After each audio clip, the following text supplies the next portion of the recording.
युधिष्ठिर बोले, हे वासुदेव, आपको नमस्कार है। आप मुझे कहिए कि चैत्र शुक्ल पक्ष में पड़ने वाली एकादशी का क्या नाम है। श्री कृष्ण बोले, हे राजन, इस प्राचीन कथा को एकाग्र मन से सुनो, जिसको महाराजा दिलीप के प्रश्न करने पर वशिष्ठ जी ने कहा। दिलीप बोले, हे भगवान, चैत्र शुक्ल पक्ष में किस नाम की एकादशी होती है। वशिष्ठ जी बोले, हे निरपेक्ष श्रेष्ठ, अपने उत्तम प्रश्न क्या है। यह चैत्र के शुक्ल पक्ष में कामदा नाम की एकादशी होती है।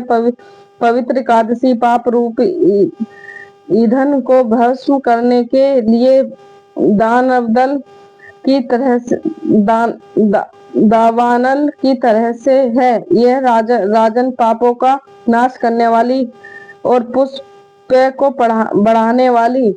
इस कथा को सुनने से प्राचीन समय में स्वर्ग और रत्नों से सुशोभित रतनपुर नाम के नगर में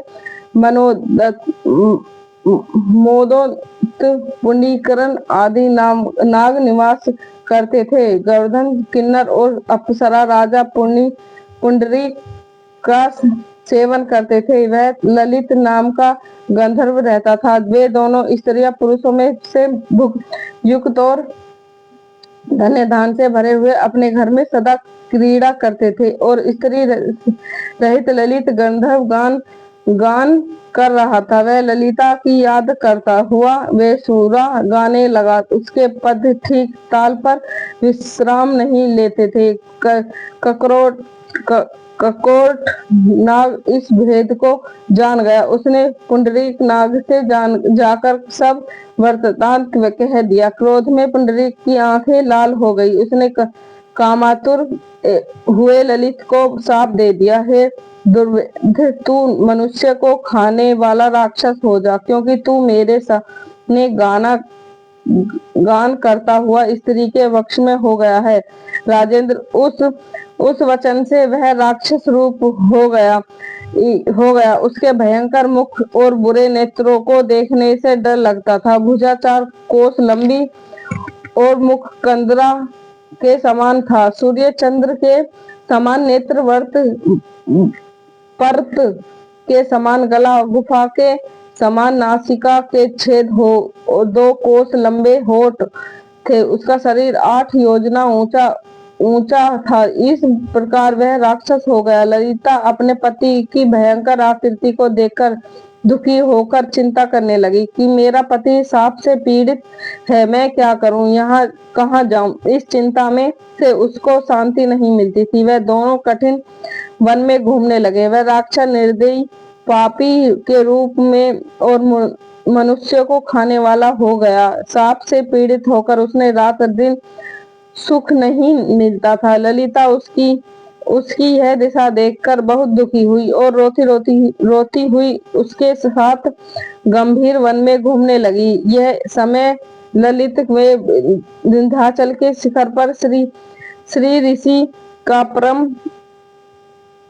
श्रृंगी ऋषि का परम पवित्र आश्रम देखा। ललिता शीघ्र ही वहां गई। श्री नम्रता पूर्वक बैठे हुए उसको देखकर मुनिधर बोले, हे शुभे, तू कौन है और इसकी बेटी है, किसकी बेटी है कि इसके लिए यहाँ आई है। यह मेरे सामने सत्य यह कह। ललिता बोली, वीर धम्बा नाम का महात्मा गंधर्व है, उसकी मैं बेटी हूँ। ललिता मेरा नाम है और महामुनि पति साप से दोष से राक्षस हो गया है। हे ब्राह्मण, उसका भयंकर रूप और बुरा आचरण देखकर मुझे सुख नहीं है। हे प्रभु, अब मुझे उसका प्रायश्चित बतलाइए, जिससे यह राक्षस योनि से मुक्त छूट जाए। ऋषि बोले, हे सुबह, चैत्र मास के शुक्ल पक्ष की कामदा नाम की एकादशी है, जिसका व्रत करने से मनुष्य की इच्छा पूरी होती है। मेरे कहने से विधि पूर्वक उसका व्रत करो।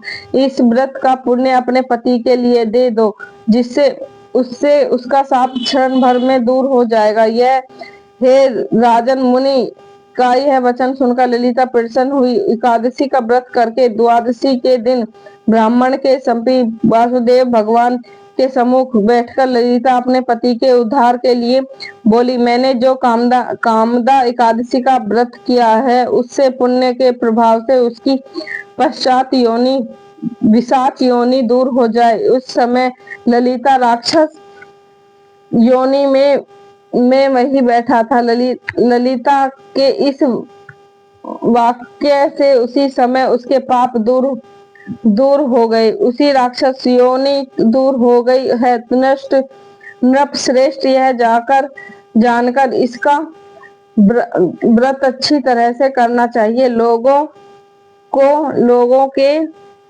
हित के लिए मैंने तुमसे कहा है। ब्रह्म हत्या आदि पाप और विषाच योनि को नष्ट करने वाली इससे बढ़कर और कोई एकादशी नहीं है। बोलो कामदा एकादशी मैया की जय है। जय हो मेरे प्रभु हे दीनानाथ दीन दयाल नाथों के नाथ। फलहार में इस दिन लौंग का सागर लेना चाहिए। जय हो कामदा एकादशी मैया की जय हो। जय श्री कृष्णा, राधे राधे। आप सभी कामदा एकादशी की बहुत बहुत अनंत शुभकामनाएं। तो आज वृंदावन में पहला बांके बिहारी जी मंदिर में पहला फूल बंगला लगा हुआ। तो आज से ही 4 महीना तक के लिए फूल बंगला स्टार्ट हो चुका है वृंदावन में। और हरियाली अमावस्या तक लगेगा। जो हरियाली तीज के बाद अमावस्या आती है उस दिन तक लगेगा। और बांके बिहारी जी में दिन में 2 बार फूल बंगला लगता है, सुबह शाम। जय श्री कृष्णा, राधे राधे। आप सभी को कामदा एकादशी की बहुत बहुत शुभकामनाएं। तो आज माखन मिश्री का भोग लगेगा और मैं अभी अब कान्हा जी को अपने माखन मिश्री का भोग लगाऊंगी। ठीक है।